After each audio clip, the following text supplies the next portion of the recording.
And there we go. So Freakeh is going up against Fzmushko. And it's going to start off with the Miracle Rogue. And he's going to be going up against the Zulok, which is the first one we've seen on stream today. We've had a lot of Reno Jacksons so far. So let's see if Freakeh can keep up with the pace of the Zulok. And having a coin and an SI7 agent in his opening hand is definitely the way you want to do it as a rogue.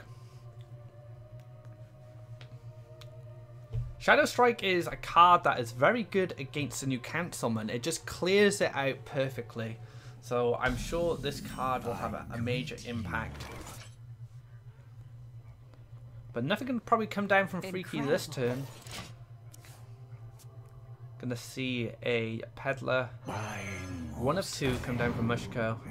And the Voidwalker is going to be the best pickup there. Protect him from dagger hits.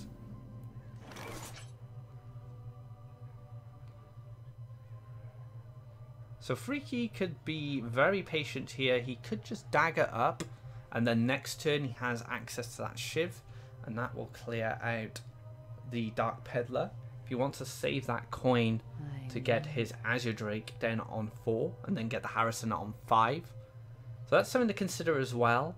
If he just wants to get the body down, the 3/3, he could have went for the coin SI, but he's going to play a little bit more patiently here. Second Voidwalker picked up, so that's 2 of 3 after the Dark Peddler. So just going to see an Imp Gown boss come down. Let's see how Freakeh decides to deal with that. Shadow Strike's a perfect answer to it. Very good for clearing up those Dark Shadow Councilmen as well. I gotta call him Freakeh. Just the extra syllables flying around. So Freakeh. Freakeh just rolls off the tongue a little easier. Put this apple on your head. So Knife Juggler double Voidwalker is a little bit of a pain. Why do you fall? So Sinister Strike finds its way to Freakeh's hand, and he's gonna be playing the Malagos variation if Sinister Strike is being packed, unless he's just trying to get some extra card draw with cheap spells. Could see coin.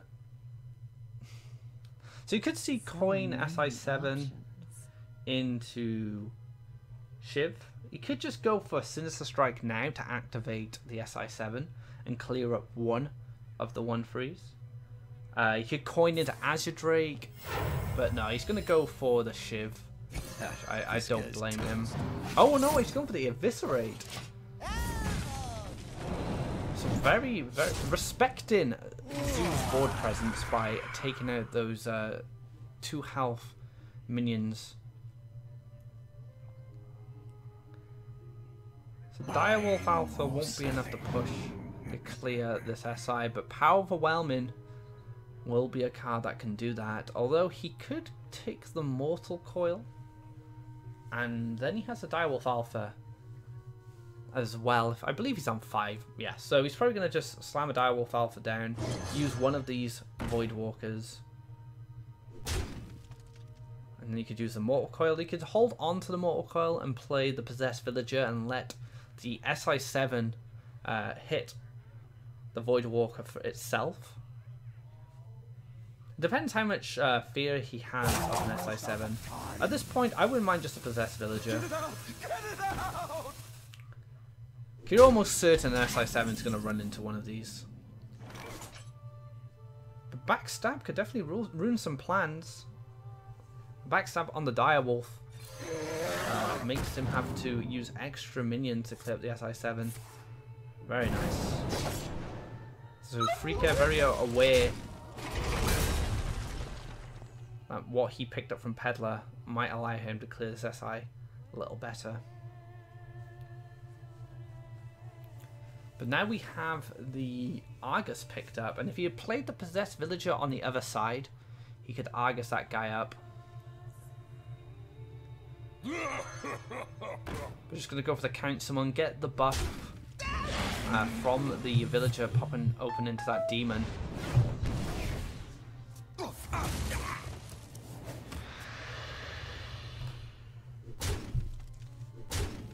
pushing that damage forward, leaving the Azure Drake up. So now Shiv can deal with that Peddler. Sap will probably come down on the Darkshire Councilman. Backstab is a nice pickup as well. So now you can backstab the 1-3 if he wants. Is he going to go for it? Done. I wouldn't mind. Actually, I think an attack is just fine. That backstab will have a lot more use a little later. So patient play from Freakeh, using those, using that mana efficiently.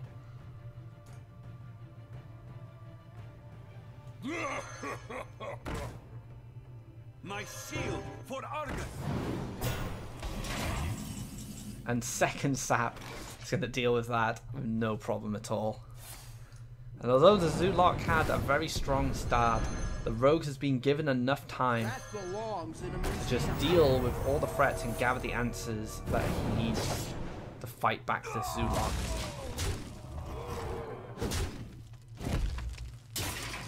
Uses the dagger hit because he's probably going to use Deadly Poison next turn and wants to squeeze in that extra 1 damage. But in hand right now, as long as his Azure Drake stays up, there is quite a bit of damage. There's at least 11. No, make that 12, sorry, with Deadly Poison.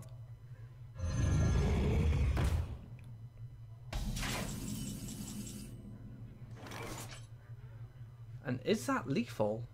So that's 9 on board with the weapon, that's 10, 5, 15. The +2 from the Deadly Poison. Brilliant. 17, 21? I believe. I wonder. Maths is hard, right, guys? 12, 16, 21. Yeah. So not quite in range. And he can't leave a giant up. Especially with the threat of Leroy Jenkins in Zulocks. So he could use the Eviscerate on the giant, clear it up with the Drake, leave the 5/4 on board, play the Deadly Poison on the new weapon. No, can he squeeze in a new weapon as well? I don't think he can. That's going to cost 2, bring him down to 5. He's not going to be able to play a new weapon.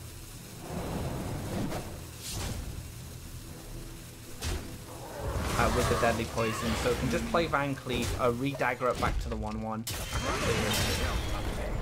So he's very cautious of minions being kept on the board just because of stuff like Power Overwhelm and Abusive Sergeants. And there we go, so that is unfortunately gonna be it for Freakeh, no matter how much he fought for the board. The Leroy double Power Overwhelm is gonna take a win for Fzmushko. Don't we love Power Overwhelming, guys?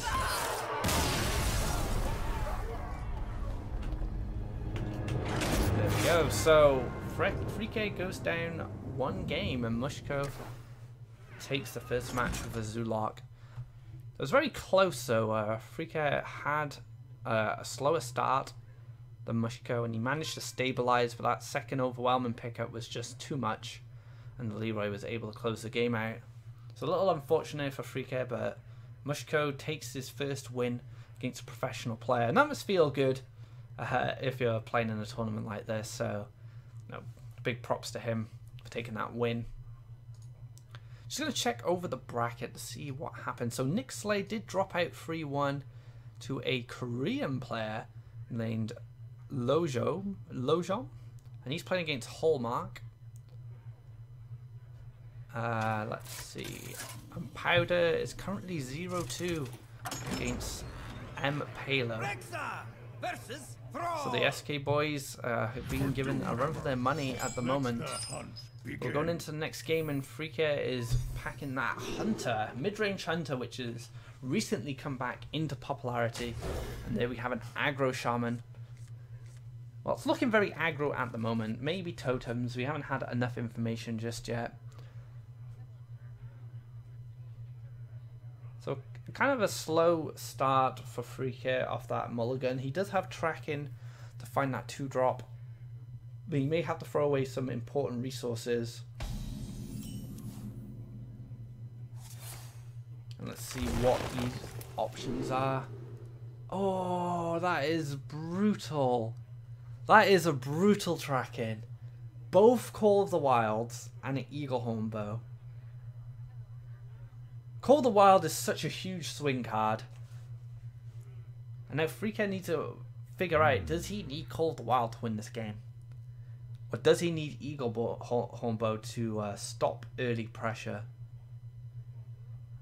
I kind of feel you have to take Call of the Wild here.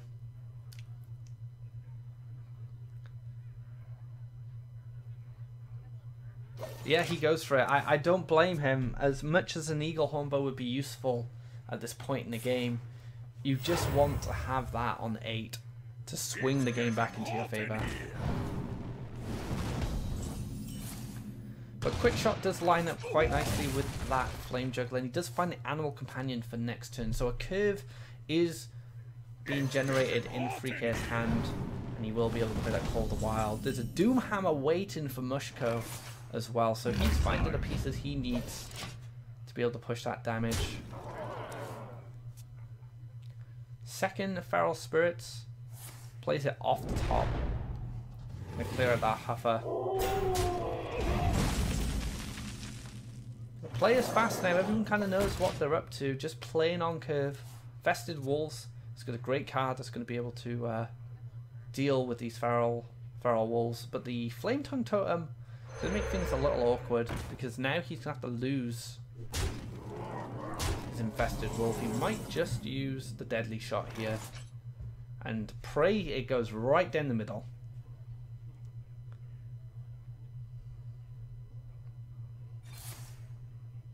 Oh, wow. And if Flame Juggler pings the 2-3, there we go. So Flame Juggler now trays in nicely into that Feral Spirit. Earth Shot comes down, clearing out the Infested Wolf. So that juggle ended up being very important. And we're probably going to see the second Deadly Shot come down. With the Fiery Bat as well. Followed by that Hero Power. So now the momentum is just flipping back and forth between these two players.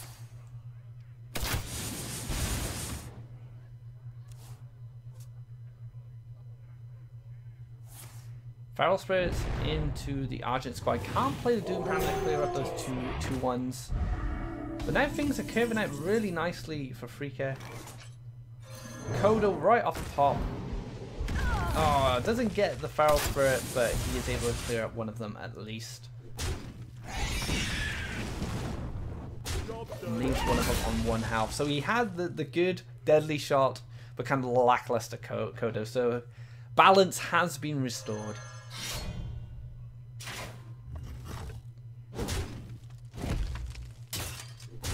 And there is no better time to play that 8 mana spell. Call of the Wild.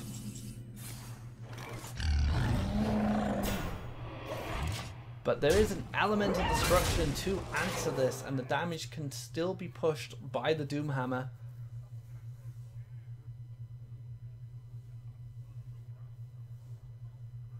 And with a Lava Burst and a Lightning Bolt in hand, things are looking very good for Fzmushko.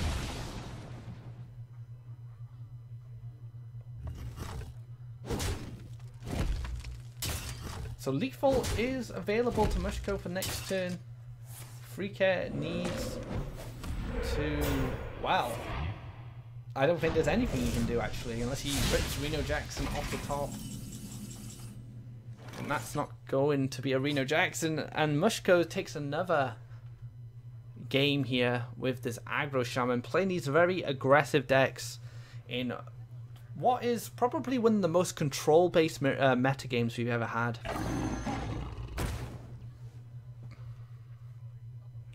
Freakeh knows he only needs 1 damage, and an Aggro Shaman to find 1 damage is not hard at all. Job done.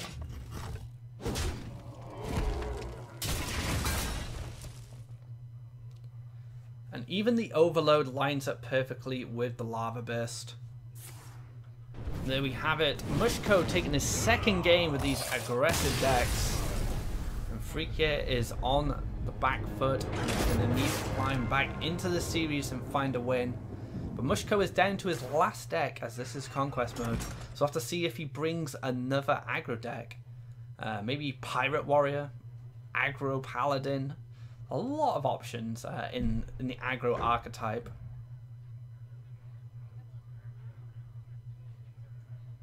So Freakeh has his Miracle Rogue, and he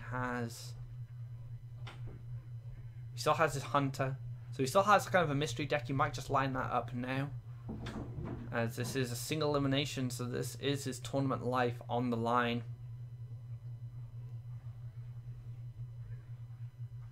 Freakeh just taking some time to consider what deck he wants to play next. The one thing is that right now is information is kind of unbalanced. He has to win with all his decks regardless, so he could just queue in anything, whereas his opponent only needs to win with one. Fzmushko has his final deck to close out this series with. And it is going to be a warrior. Is it going to be Pirate Warrior? No, it looks Tempo Warrior to me. So Tempo Warrior lines up against the mid-range Hunter once again. And like I said, this deck has picked up in popularity in recent times.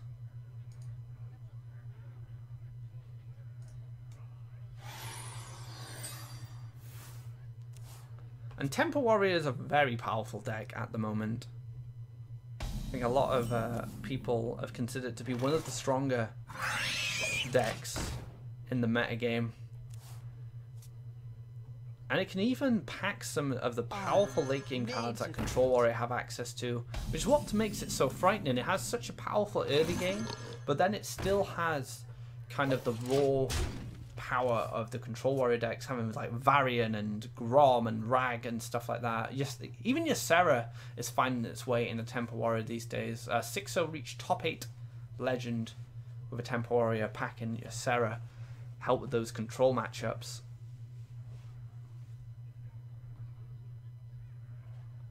What now? So Whirlwind opens up Battle Rage, so you could Whirlwind Battle Rage and then clear out the Frog. We're just going to go for the Frog and Berserker and power him up. If this little blast from the Fiery Bat hit the Frog and Berserker, would have lined up perfectly for Freakeh.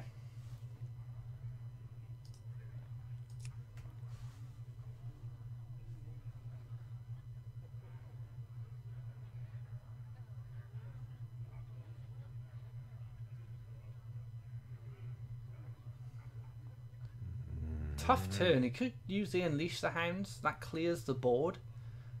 But he loses the initiative. Could go for the Houndmaster. Can clear the Armor Smith then. And the Frog and Berserker will run into the Frog. I wonder. I think that's what he's going to go for.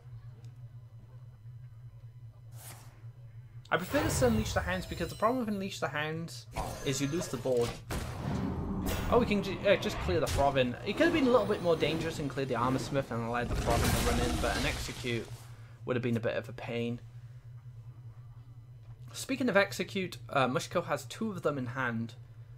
So he could use one now. He could run the Armor Smith into the Houndmaster, clear up the Execute and drop the Acolyte of Pain. Can still go for the Execute play, but he doesn't gain the minion advantage on board doing it this way.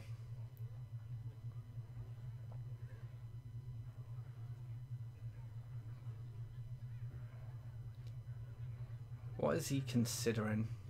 Yeah, going for the Execute.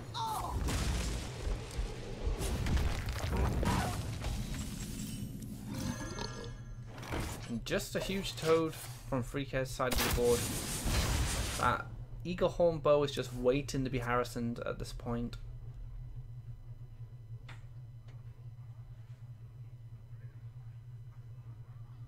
So his choices are play Acolyte and it gets cleared by the Toad. He's going to get an extra draw first. I like this, using the Whirlwind to get that draw, and then now it lines up perfectly. Kodo off the top deals with that Acolyte instantly. And now things are going back to Freakeh's side. You know, he's got the momentum going. Houndmaster can find its way to that Kodo if it sticks around. Speak to me. Because the additional draws on the second Acolyte, the ping doesn't hit the Acolyte for another draw. So Eaglehorn Bow clears out the 3-2. Could even unleash the Hounds if he just wants to push some additional damage. He's just seen 2 Whirlwind effects. And then he can spread the power across his board with Houndmaster next turn.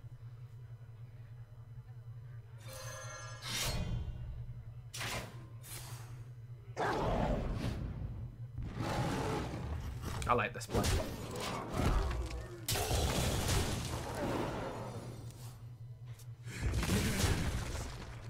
Let's see if a Whirlwind comes off the top. No Whirlwind, but Harrison Jones in hand can draw a card, get rid of that Eaglehorn Bow. That belongs in a museum.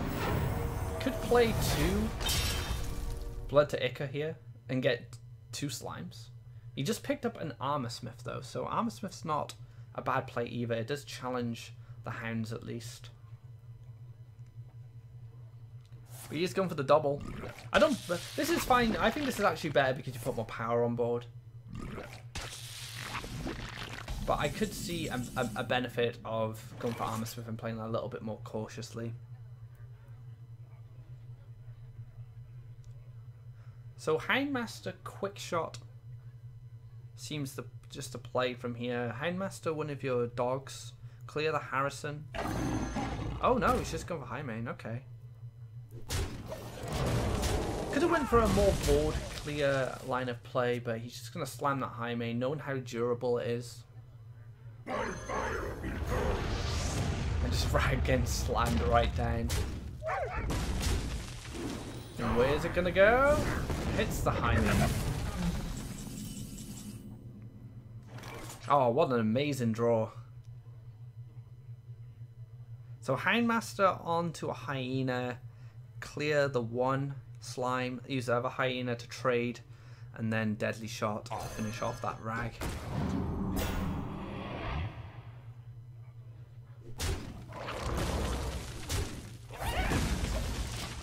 So Freakeh is keeping the momentum up.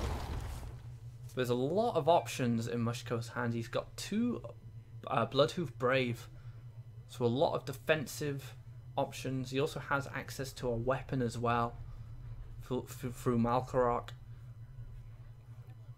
Executes as well, so he can play 2 Bloodhoof and execute if he wanted. Gladiator Longbow, that is perfect. An amazing pickup there, negates all that damage from the Hyena.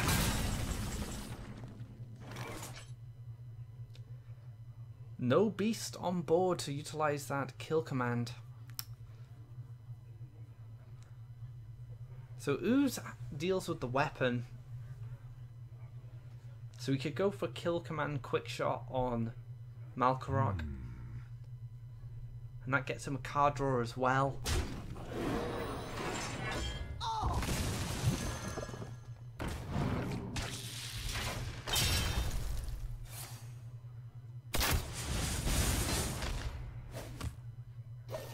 No, just keeps a hold of his burst.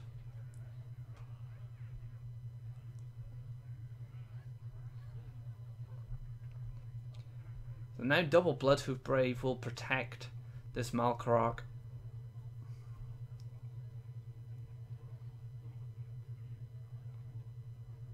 Could even just double Bloodhoof into execute.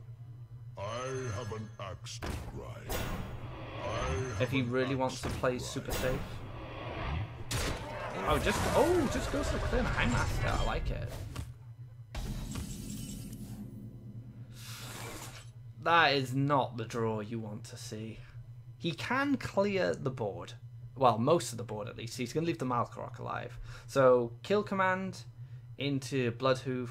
Run the Ooze into it. Kill command in the second Bloodhoof. Quick shot to draw. Gonna leave with 2 more mana. Be really clutching at straws.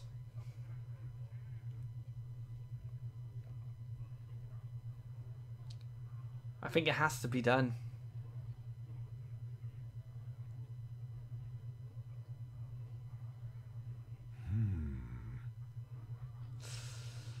Oh, I feel for Freakeh now. He's in such a awkward spot. Fzmushko has complete control of this game. And if you throw away 13 damage from hand, I wonder.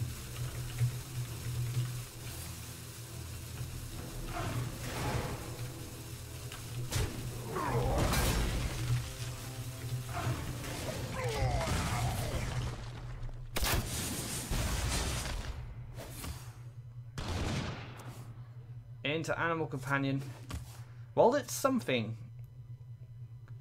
But the Fierce Monkey and the Activator first on the Bluetooth Braid to bring him up to 5 attack. Now pushes a lot of pressure onto Freakeh. And only Call of the Wild is really the card that's going to bring him back. Deadly Shot hits the monkey, second best target.